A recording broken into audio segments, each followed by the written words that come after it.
I want to show y'all a little video here to A, make sure you're awake, and B, develop a little appreciation for the problem. Go ahead, go ahead. I like to build planes in the air.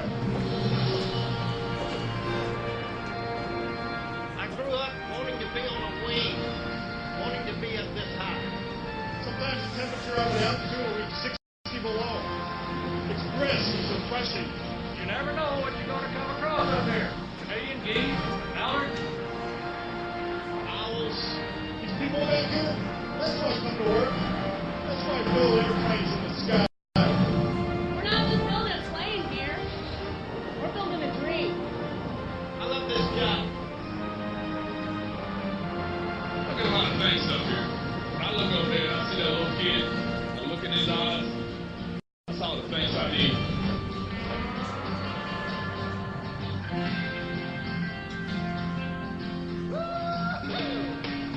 QDR, managing the complexities of the digital economy. You just turn it off now. That's a lot like working at the Pentagon. You know, every day you never know where you're going to go, and you never know, you're always going to have something that's a little bit incomplete.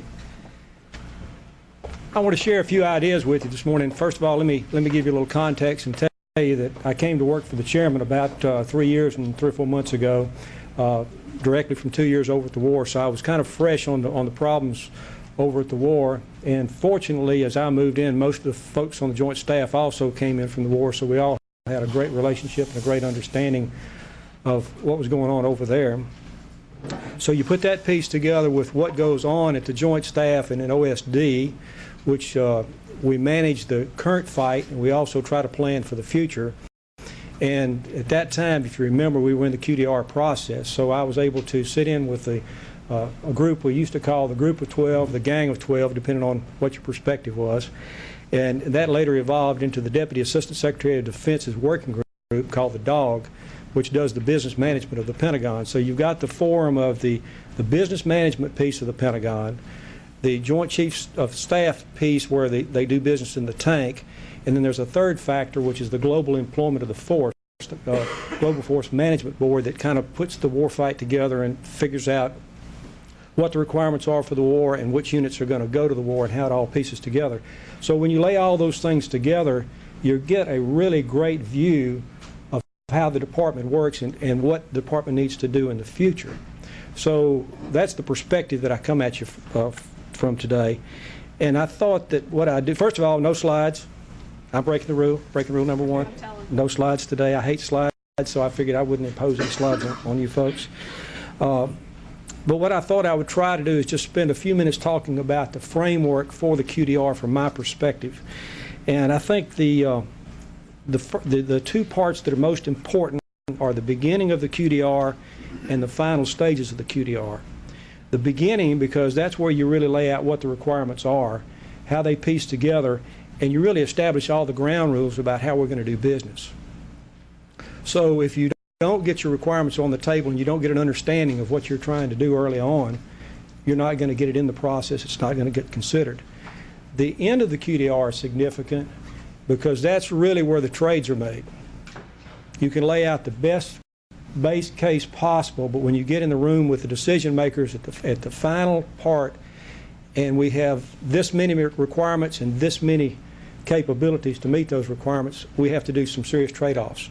And so it's important to get that piece right. It's also important to have your equities on the table and have your representatives in the room. And that's where we in the reserve community have a little bit of a challenge because we're not always in the room when those decisions are made. Those of you that have been around General Casey hear him talk about getting a balance in the Army. He always talks about we're out of balance in the Army.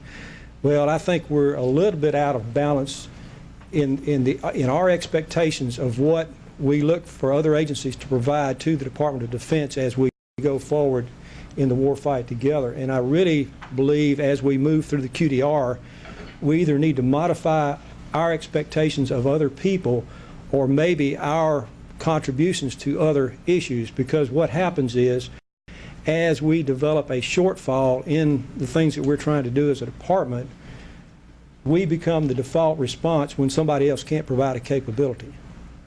So if you look in, I'm not going to name any agencies because I don't want to do that in a public forum, but if you look inside of any other agency of the federal government and you ask yourself, is that agency designed to be expeditionary? Do they have capability to go to the war fight and provide people, and are those people properly trained, and do they have the mindset to go do that job? And I would tell you that that's not normally the case. Other agencies aren't really designed to augment a war-type situation and go in and do that because everybody usually has a day job in those organizations. They're fully employed. So that's another thought to think about as we put this thing together. We have a Ops Intel meeting every morning at the Pentagon at 6 o'clock where we do a once over the world, which we did this morning. And I can't give you the numbers, but I'll just tell you that I was astounded at the number of countries that we have U.S. forces deployed in this morning. It's a big number.